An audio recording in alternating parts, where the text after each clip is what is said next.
keteraturan sosial dan penyimpangan sosial melalui video ini. Kita akan melihat bagaimana keteraturan sosial menjaga stabilitas masyarakat, serta bagaimana penyimpangan sosial bisa berdampak positif atau negatif. Yuk, simak videonya.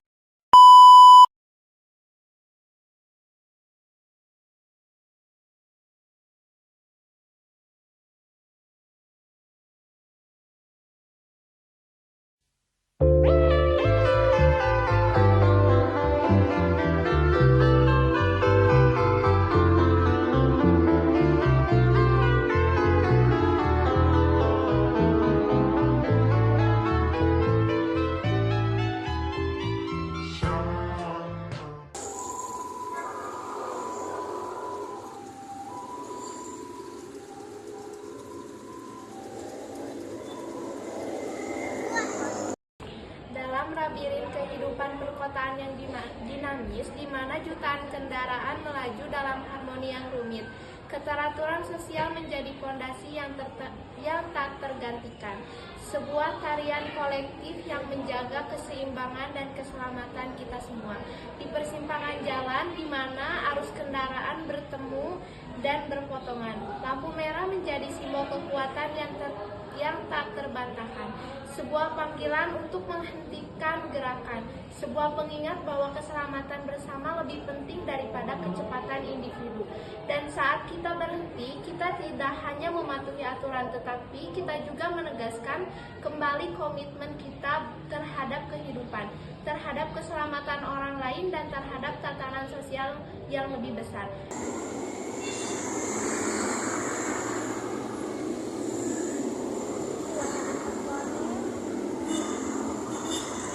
Saat yang sama, helm yang kita kenakan bukanlah sekedar aksesoris, melainkan perisai pelindung, sebuah simbol tanggung jawab pribadi, sebuah pengakuan bahwa hidup itu rapuh dan berharga, dan bahwa kita memiliki kewajiban untuk melindunginya, bukan hanya untuk diri kita sendiri, tetapi juga untuk orang-orang yang kita cintai dan masyarakat secara keseluruhan. Dengan berhenti saat lampu merah dan memakai helm, kita tidak hanya mematuhi aturan lalu lintas, tetapi kita juga merajut benang-benang keteraturan sosial, menciptakan jaringan kepercayaan dan saling menghormati yang memungkinkan kita untuk hidup bersama dalam harmoni dan keselamatan. Sebuah tarian kolektif yang indah dan rumit, di mana setiap gerakan kita berkontribusi pada keindahan dan ketertiban keseluruhan. Mari kita jadikan setiap persimpangan jalan sebagai panggung bagi keteraturan sosial, setiap helm sebagai simbol komitmen kita terhadap keselamatan, dan setiap perjalanan sebagai kesempatan untuk menunjukkan bahwa kita adalah bagian dari masyarakat yang peduli dan bertanggung jawab.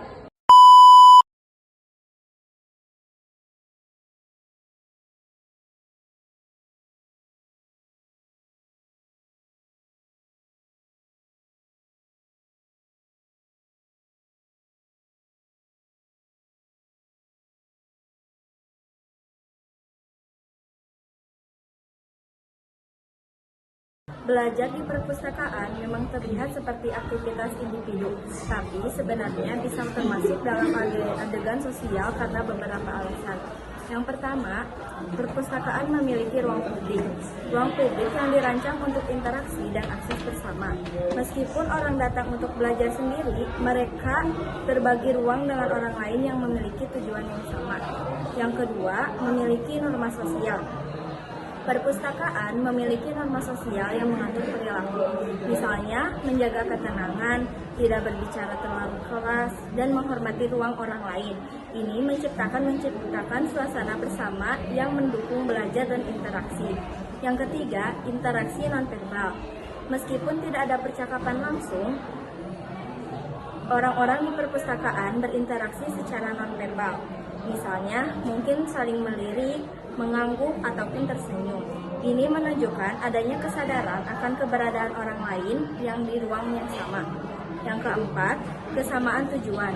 Orang-orang di perpustakaan biasanya memiliki tujuan yang sama, yaitu belajar untuk mencari informasi. Ini menciptakan rasa persatuan dan pemahaman antara mereka. Yang kelima, untuk potensi untuk interaksi. Meskipun tidak selalu terjadi, perpustakaan bisa menjadi tempat untuk bertemu orang baru yang membangun koneksi. Misalnya, seseorang mungkin memulai percakapan dengan orang lain tentang buku yang mereka baca atau meminta bantuan dalam mencari informasi. Jadi, meskipun belajar di perpustakaan seringkali dilakukan secara individual, ruang, norma, dan potensi interaksi yang ada di dalamnya menjadikan aktivitas ini sebagai bagian dari adegan sosial.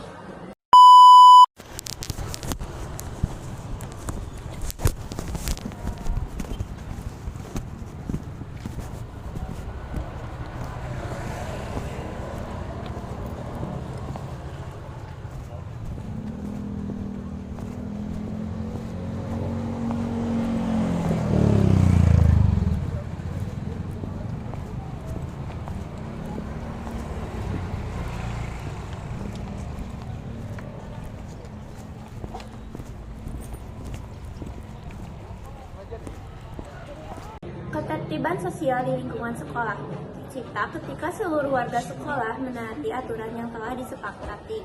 Salah satu contohnya adalah OSIS yang menjaga gerbang sekolah untuk membantu siswa yang melanggar peraturan, seperti datang terlambat atau tidak mengenakan seragam sesuai ketentuan. Hubungan dengan ketertiban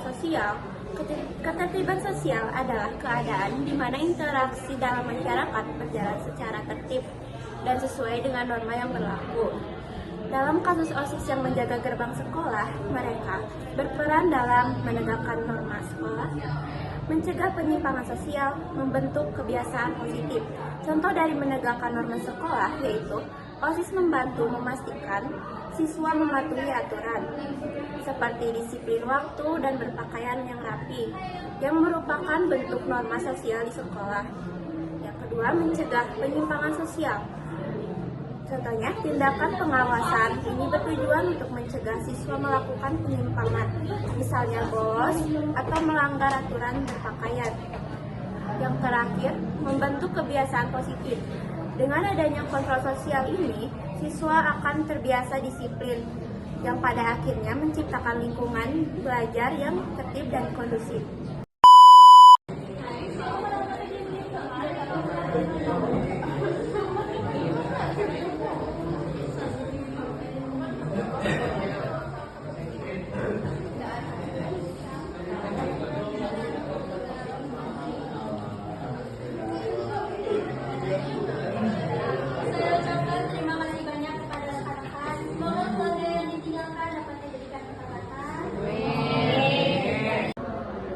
Dalam kehidupan bermasyarakat, keteraturan sosial terbentuk melalui nilai-nilai kebersamaan dan kepedulian terhadap sesama. Salah satu contohnya adalah kegiatan OSIS yang melakukan sirkulir atau penggalangan bantuan untuk siswa yang orang tuanya meninggal dunia. Tindakan ini mencerminkan keteraturan sosial karena menunjukkan adanya solidaritas dan rasa empati di lingkungan sekolah. Melalui sirkulir ini, siswa, guru, dan seluruh warga sekolah turut berpartisipasi dalam membantu mereka yang sedang mengalami kesulitan. Selain itu, kegiatan ini juga mencerminkan nilai gotong royong yang merupakan bagian dari norma sosial yang sudah lama diterapkan di masyarakat. Dengan adanya bantuan yang diberikan, siswa yang mengalami musibah tidak merasa sendirian, tetapi justru mendapatkan dukungan sosial dan materi dari komunitas sekolah. Hal ini memperlihatkan bahwasannya keteraturan sosial tidak hanya terbentuk melalui aturan formal, tetapi juga melalui nilai-nilai yang dijalankan bersama secara sukarela. Dengan demikian, penggalangan bantuan ini bukan hanya sekedar aksi sosial, tetapi juga bentuk nyata dari keteraturan sosial yang menjaga harmoni dalam kehidupan bermasyarakat.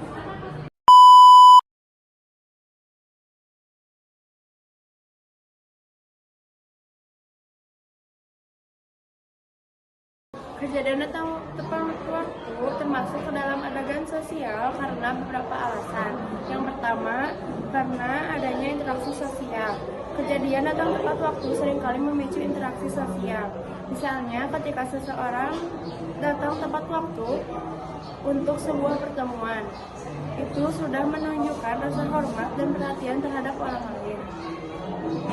Hal ini dapat membangun hubungan yang positif dan memperkuat ikatan sosial. Yang kedua ada norma sosial. Ketepatan waktu adalah norma sosial yang penting dalam banyak budaya. Masyarakat mengharapkan orang untuk datang tepat waktu untuk acara-acara penting seperti pertemuan bisnis, pernikahan, atau acara formal. Yang ketiga ada konsekuensi sosial. Ketidaktepatan waktu dapat memiliki konsekuensi sosial. Misalnya, jika seseorang datang terlambat untuk sebuah wawancara kerja, itu dapat memiliki dan memberi kesan negatif pada calon pemberi kerja dan mengurangi peluang mereka untuk mendapatkan pekerjaan. Yang keempat, ada struktur sosial. Ketepatan waktu juga berperan dalam struktur sosial. Yang kelima, ada budaya. Ketepatan waktu juga dipengaruhi oleh budaya. Beberapa budaya sangat menghargai ketepatan waktu, sementara yang lain lebih toleran terhadap keterlambatan.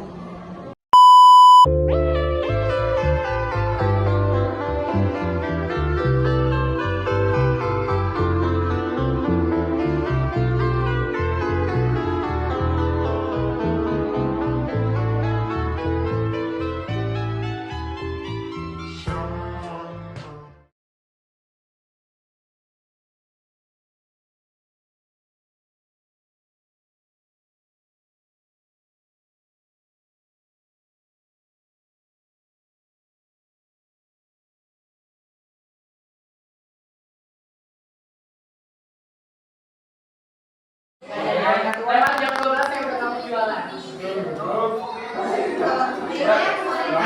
Kuartil yang depannya nggak usah ya. Ada masalah sosial.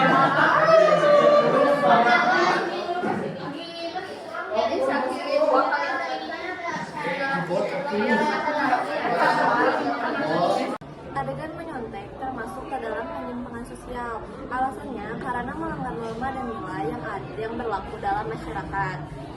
Berikut ada beberapa alasan. Yang pertama, melanggar norma kejujuran. Menyontek bertentangan dengan norma kejujuran yang mengajarkan bahwa seseorang harus mendapatkan hasil berbeda usaha sendiri, bukan dengan cara curang. Lalu yang kedua, tidak sesuai dengan etika pendidikan. Dalam dunia pendidikan, kejujuran dan kerja keras adalah nilai dijunjung tinggi. Menyontek menunjukkan sikap tidak sportif dan merusak esensi pembelajaran. Lalu yang ketiga, ada merugikan diri sendiri dan orang lain. Seseorang yang menyontek tidak benar-benar memahami materi yang dipelajari. Hal ini bisa merugikan dirinya sendiri di masa depan dan juga bisa merugikan orang lain jika ia mendapatkan kesempatan atau posisi yang lebih baik secara tidak adil. Lalu yang keempat, dapat menjadi kebiasaan buruk. Jika seseorang terbiasa menyontek, ia bisa membawa kebiasaan tersebut ke dalam kehidupan profesional. Misalnya, dalam melakukan kecurangan dalam pekerjaan atau korupsi. Lalu yang kelima, mengurangi kualitas sumber daya manusia. Jika banyak orang menyontek, maka kualitas pendidikan dan lulusan yang dihasilkan bisa menurun. Hal ini dapat berdampak buruk pada perkembangan masyarakat dan negara secara keseluruhan. Jadi, menyontek dikategorikan sebagai bentuk penyimpangan sosial karena menilai dan norma yang ada di dalam masyarakat, khususnya dalam bidang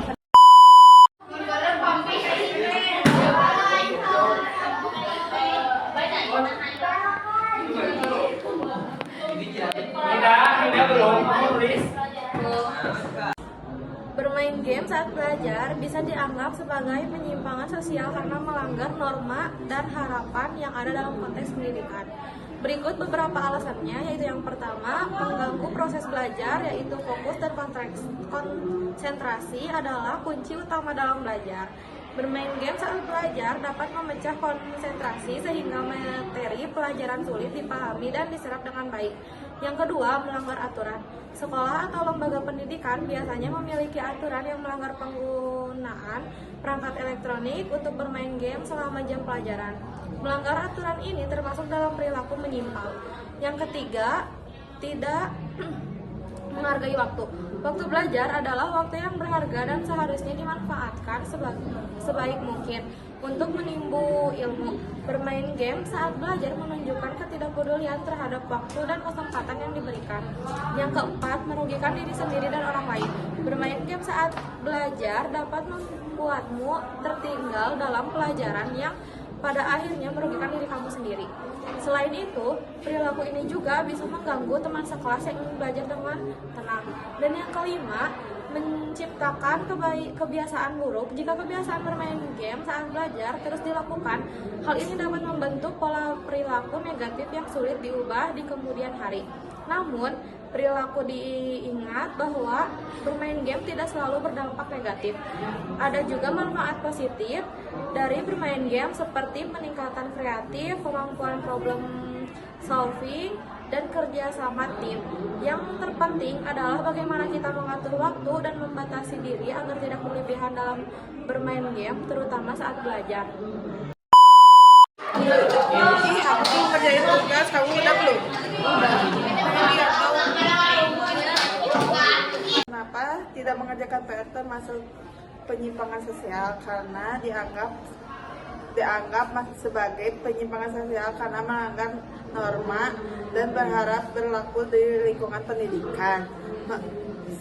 Berikut adalah beberapa alasan. Melanggar norma akademik. Mengerjakan PR adalah bagian dari tanggung jawab siswa dalam proses belajar dengan tidak mengerjakan PR. Siswa melanggar norma akademi yang berharap mereka untuk berusaha dan berpartisipasi aktif dalam pendidikan. Mengganggu ketertiban kelas. Ketika seorang siswa tidak mengerjakan dan proses belajar mengajar, guru mungkin perlu meluangkan waktu tambahan untuk menjelaskan materi lagi yang harusnya dipahami oleh siswa melalui PR. Merusak nilai-nilai disiplin dan tanggung jawab. Mengerjakan PR melatih siswa untuk disiplin, bertanggung jawab, dan mandiri. Dengan tidak mengerjakan PR, siswa melewati kesempatan untuk mengembangkan nilai-nilai pentingnya ini. Menimbulkan dampak negatif pada diri sendiri. Tidak mengerjakan PR dapat berdampak negatif pada prestasi akademis. Siswa menambahkan materi kepercayaan dari mereka. Hal ini menyebabkan ketinggalan dari materi teman-temannya. Menimbulkan dampak negatif pada lingkungan sosial. Perilaku tidak mengerjakan PR dapat mempengaruhi, mungkin merasa kesal dan kecewa jika mereka merasa bahwa siswanya tidak berkontribusi pada kelompok atau meremehkan upaya mereka. Namun pentingnya untuk diingat bahwa tidak semua kasus tidak mengerjakan PR dianggap sebagai penyimpangan sosial. Adanya kalanya siswa menghadapi kesulitan dan tantangan yang menghambat mereka dalam mengerjakan PR.